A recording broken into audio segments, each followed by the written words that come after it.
If you're living in the UK on a visa and someone has told you you cannot get a mortgage, then that is not true.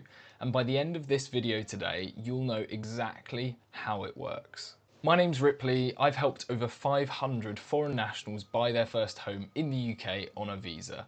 I run First Home Finance. That's all we specialise in doing, is helping people through the process who are on a visa in the UK. So by the end of today's video, I'm going to explain what lenders actually care about, how much they might lend, how much deposit you might need, and how it all works with getting a mortgage whilst on a visa. The first point I want to make is yes, you can buy and get a mortgage whilst on a visa in the UK. The myth really comes from that most lenders in the UK require a 25% deposit for visa holders.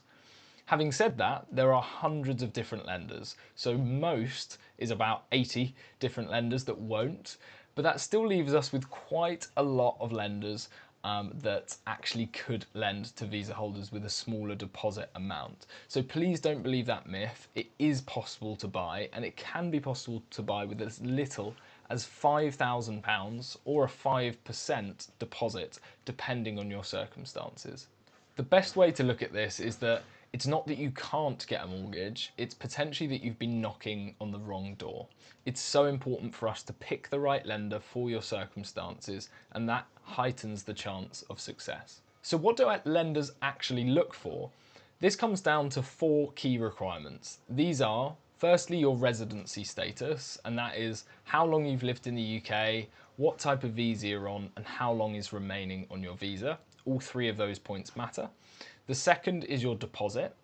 Now you need, generally speaking, at least 5%. There is one lender who can lend to visa holders with a £5,000 deposit mortgage, but they do have certain requirements about how long you need to have lived in the UK and about income level as well. So at least 5%, generally speaking. 10% deposit can be better as well because it will help to bring the interest rates down as well. So that is point number 2. Point number 3 is your income. So that's how much you're earning will essentially decide on how much you can borrow. That is because lenders typically look at your income, they'll also look at some of your committed expenditure as well, and then they'll multiply that by a certain number to decide on the figure that you can actually borrow. The 4th point is your credit profile. Now, this matters a lot. Each lender has their different way of checking credit profile and things that matter to them. The most important thing here is that you don't have a bad credit profile. And when we say bad, we're really talking about things like missed payments, defaults, arrangement to pays, county court judgments, all that kind of thing.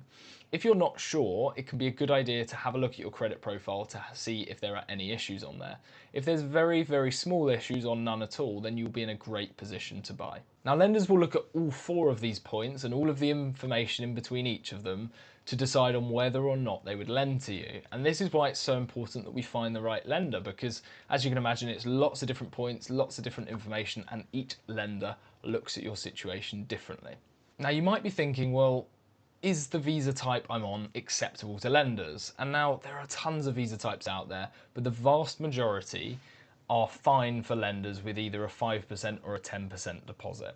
The only one that generally speaking isn't is a refugee visa. So if you're on a skilled worker visa, health and social care visa, BNO, British National Overseas visa, ancestry visa, graduate visa, global talent visa, spousal visa, all these types of visas, normally it is completely fine with a 5% or 10% deposit. With regard to the deposit, it's worth noting that the lower deposit you use, generally the higher the interest rates will be. At the moment, interest rates aren't as low as they've been at certain points over the last 3 or 4 years. So that can mean the interest rates are quite a bit higher. And we're talking 5.5%, 6%, sometimes even slightly more than that, if you're using a 5% deposit at the moment at the time of recording this video. So that's worth bearing in mind because of course the monthly payments can seem a bit higher than you might have expected. If you're using a 10% deposit, those can come down quite a bit. I thought I'd also cover off a few mistakes that tend to get people declined. Now, the first one of these is just applying direct to high street banks in the hope of getting approved.